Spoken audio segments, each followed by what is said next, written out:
weather conditions, especially in the coastal area and volcanic mountain range during the morning and afternoon, although a decrease is expected in the evening hours.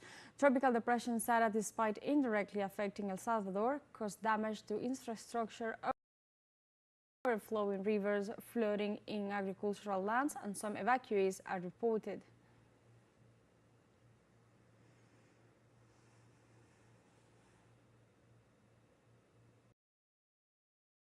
Venezuela's Vice President Delcy Rodriguez revealed that at least 11 people have been arrested in connection with the recent attacks against a facility of the state-owned oil company PDVSA. In this regard, Rodriguez informed that a series of terrorist attacks have been plotted against the country, among them one that took place on Sunday, November 10th, when some individuals threw a grenade at an oil production field in Zulia to prevent the fuel production. The Vice President also informed about a second terrorist attack that occurred on November 11th in the gas pipeline of the Muscar operating complex in Monagas state, which caused great damage to the physical structure of the key complex, which generates more than 80% of the country's gas production.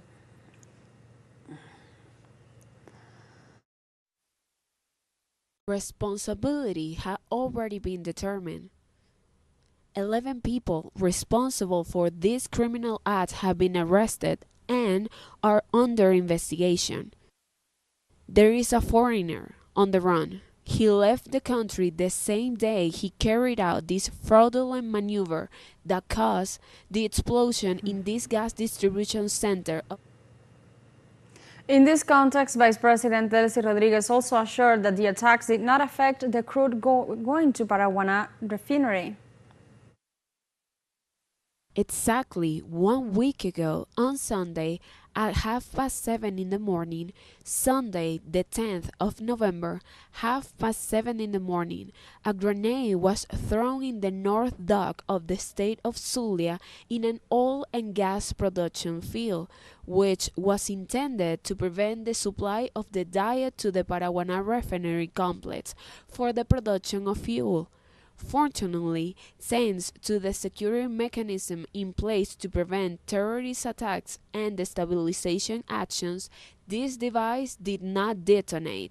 It did not affect the diet, the crude oil, the gas that goes to the Paraguaná refinery. During an exclusive interview for information multi-platform teleSUR, Venezuelan Vice President of Planning Ricardo Menéndez explained that the Congress of this historical bloc addressed the meaning of fascism, contrasting this violent ideology with the concept of homeland.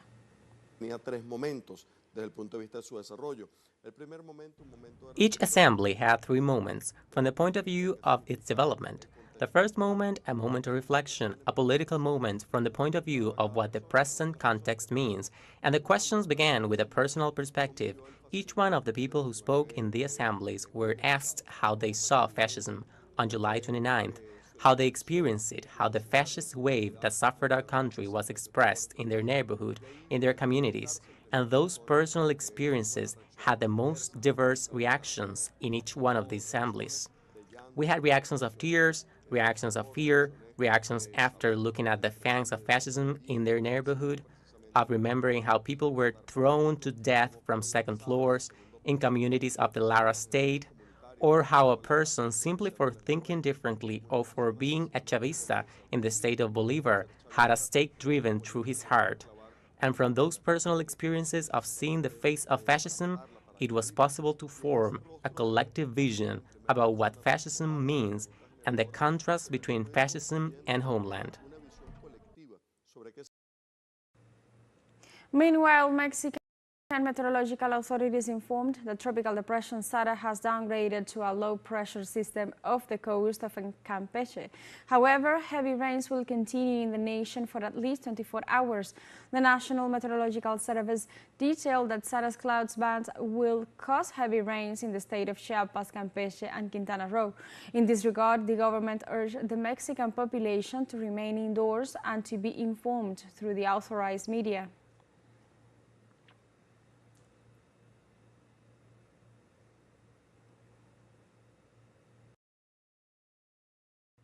In Nicaragua, the China, Latin America and the Caribbean Business Summit, known as China-LAC, is being held in Managua with the purpose of boosting deep economic ties between that nation and the region.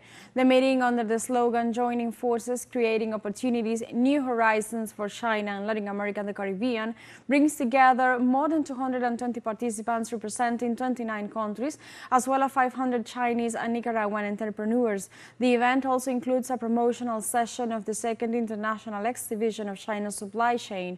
At the summit, businessmen discuss international trade trends, opportunities for the strategic relationship between China and Latin America, as well as new trade roadmaps.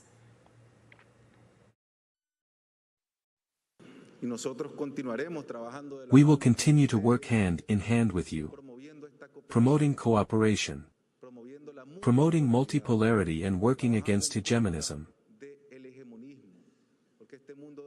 Because this world must be shared by all. Development must be shared by all. And it is through trade and investment that we can build these bridges between peoples. So I wish you all success in this summit and the best results for all participating companies. And we reiterate our invitation to work in Nicaragua and from Nicaragua with a regional vision. And we express our gratitude to the Chinese government for continuing to promote this cooperation for the benefit of all. Thank you very much. In Venezuela, the first edition of the first International Poetry Book Fair was held in Caracas from November 13th to 17th. This unprecedented event gathered poets of different nationalities who shared their creations and experiences with the Venezuelan audience, bolstering cultural exchange. The first opening was attended by prominent global personalities of culture and politics. The Venezuelan Vice President for Communication, Culture and Tourism, Freddy Ñañez, presented his new book, Sobre Blanco, within the framework of this event.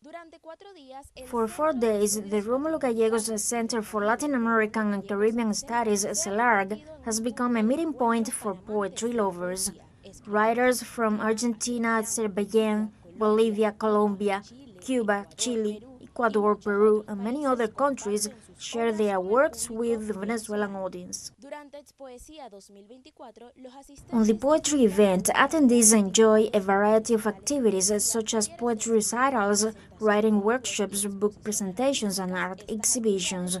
These activities seek to bring poetry closer to all audiences and promote cultural exchange among nations, making Venezuela a literary meeting point in Latin America. This book fair not only celebrates poetry but also aims at inspiring new generations of writers and readers by bringing literature closer to the community and offering a space for cultural exchange. The encounter consolidates itself as a key event in the country's cultural agenda. In El Salvador, heavy rains persist due to the remnants of Tropical Depression Sara, and rainfall is expected to continue during the week. The Ministry of Environment and Natural Resources informed that rains and storm will continue, while alerts for possible landslides and flood increase. The remnants of Tropical Depression Sara and the Intertropical Convergence Zone will cause adverse weather conditions, especially in the coastal area and volcanic mountain range, during the morning and afternoon.